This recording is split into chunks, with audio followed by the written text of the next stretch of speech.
For over 30 years, it was one of the biggest mysteries in music. Eric B. and Rakim were on top of the world. They were the perfect duo, the architect and the god MC, who changed hip-hop forever. And then, suddenly, they were gone. No explanation, no goodbye, just silence. Now, the wait is over. The god MC Rakim himself is finally breaking his silence and telling the world the real reason why it all fell apart. To understand why Rakim's words about Eric B. matter so much, we need to go back to where it all began. In 1986, two young men from Long Island came together to make music that would change hip-hop forever. Rakim, just a teenager, was a quiet kid with a gift for words. He loved writing rhymes that were deep and clever, like poetry set to a beat. Eric B., a bold DJ with big dreams, was all about creating sounds that hit hard, using samples from old funk and soul records. Their paths crossed through a promoter who saw something special in both of them.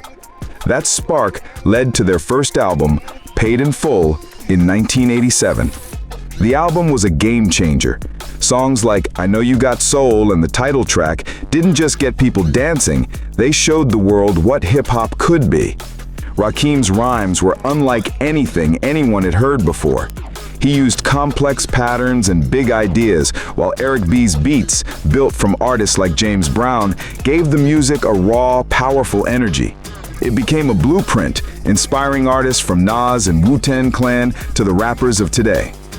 Over the next few years, they dropped 3 more classic albums. By the time Don't Sweat the Technique came out in 1992, they were at the top of their game. The title itself was a message of pure confidence. For fans, it was another brilliant display of their unique chemistry. It seemed like they were set to continue their reign for years to come, but that's not what happened. After the album was released, a strange and sudden quiet fell over the group. The duo, who had been a powerful presence in music, started to fade from public view. And because they never gave a clear reason why they broke up, rumors started flying. For over 30 years, fans and writers tried to piece together what happened. The biggest rumor? It was all about money.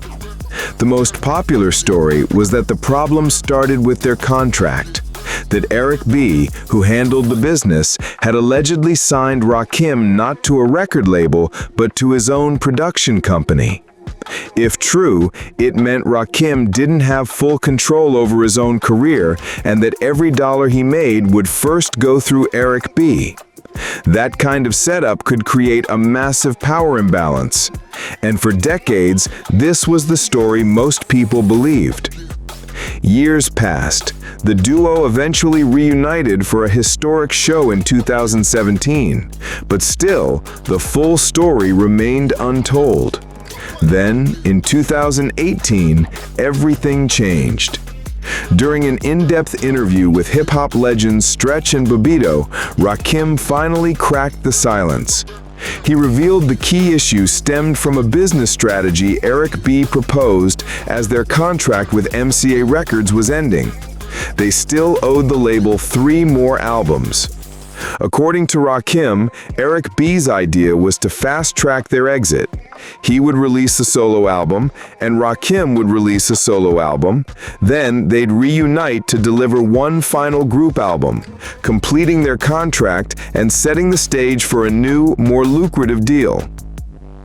He said, "If I do a solo joint, you do a solo joint, then we get back together and do the last one." I was like, "Aight, cool." Rakim agreed. He signed off on Eric B.'s solo project without hesitation.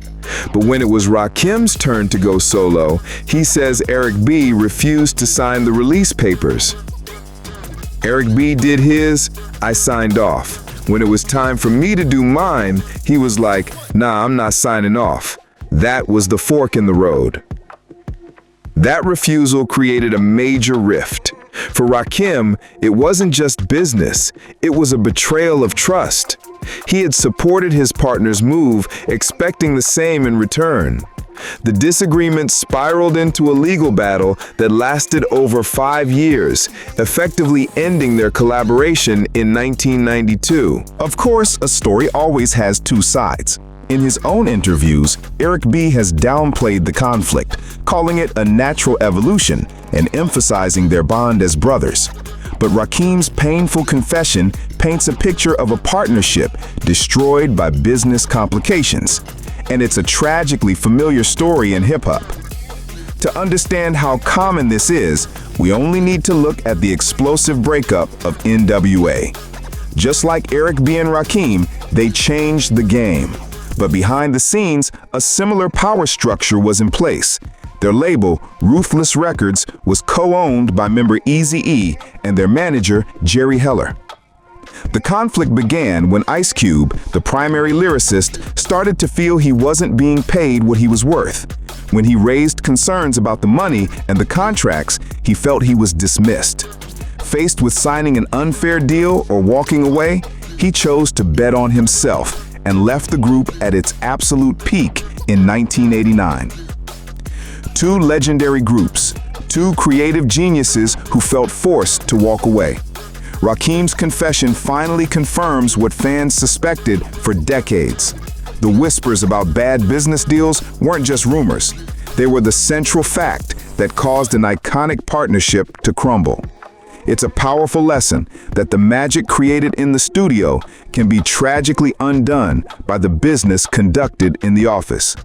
And while we'll always have the timeless music, we're left to wonder about the classics we never got to hear.